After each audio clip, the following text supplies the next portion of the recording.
Hi everyone, I'm Lauren. I'm back again with another Best Picture nominee review type thing. Today I'm looking at Hugo from 2011. I've watched Hugo before and I remember liking it, but honestly I didn't remember too much about it. So yeah, I was going into it somewhat blind. Hugo is this family film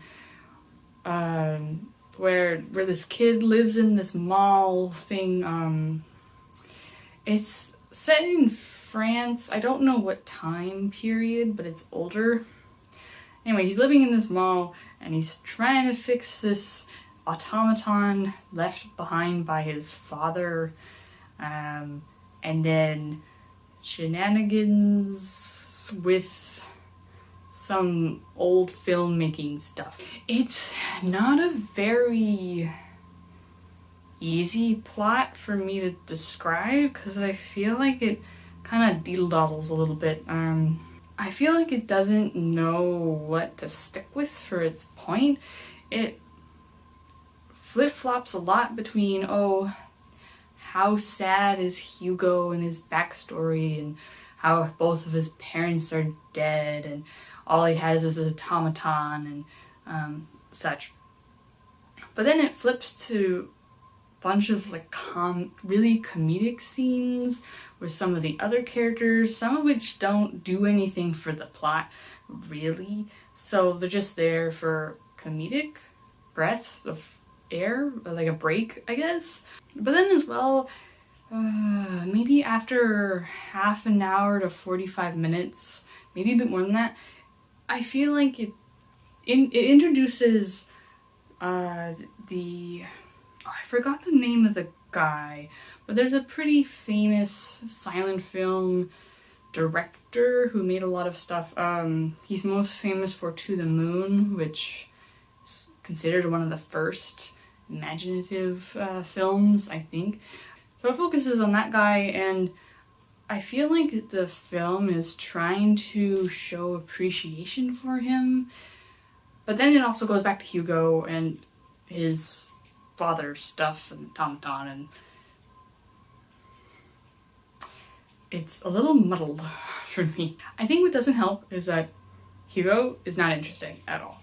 The movie spends a lot of time doing backstory for him, but it's just like, yeah, he's an orphan, and his personality doesn't really have one. He doesn't really go through a character arc, just not interesting to follow, and the film spends the most time with him. And it's really unfortunate because there's a lot of big name actors actually in here. I forgot the name of one of them, but there's this older guy that is apparently really well known, and I forgot the name of him, but I think he's also he's in a well-known film called Gandhi. He's Gandhi, I think. I'll try and remember to put the name on here. But other than that, there's Sacha Baron Cohen, who plays this policeman, and I think they didn't know what direction to put him because he's like kind of silly but kind of serious, and it doesn't really work. But I know he's a good actor because I've liked some things that he's in before. And then there's Christopher Lee, but he only has like 4 lines. And I like Christopher Lee. He's cool. So he was the most interesting, but he's not even there for any meaningful bits.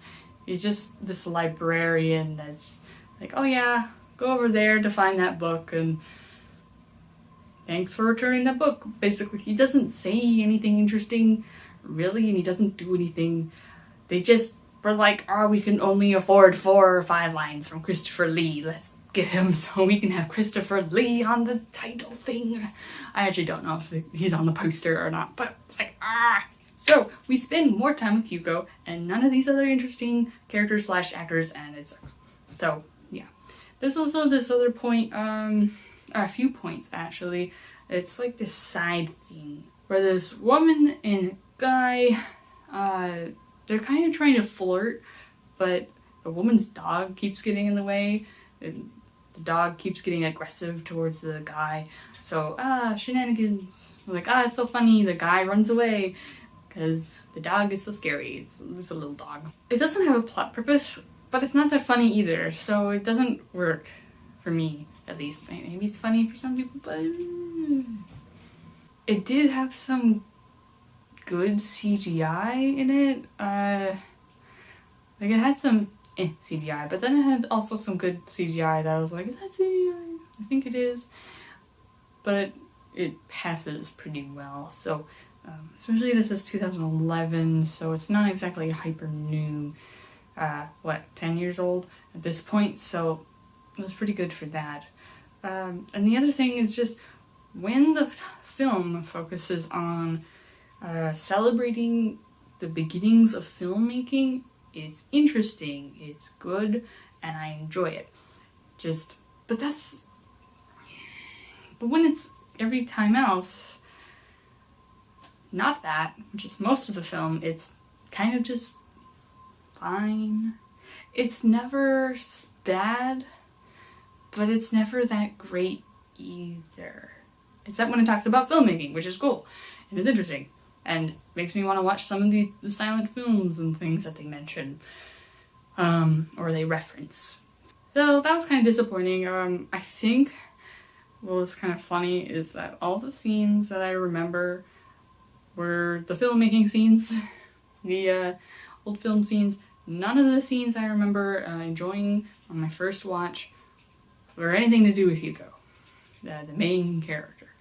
So, yeah.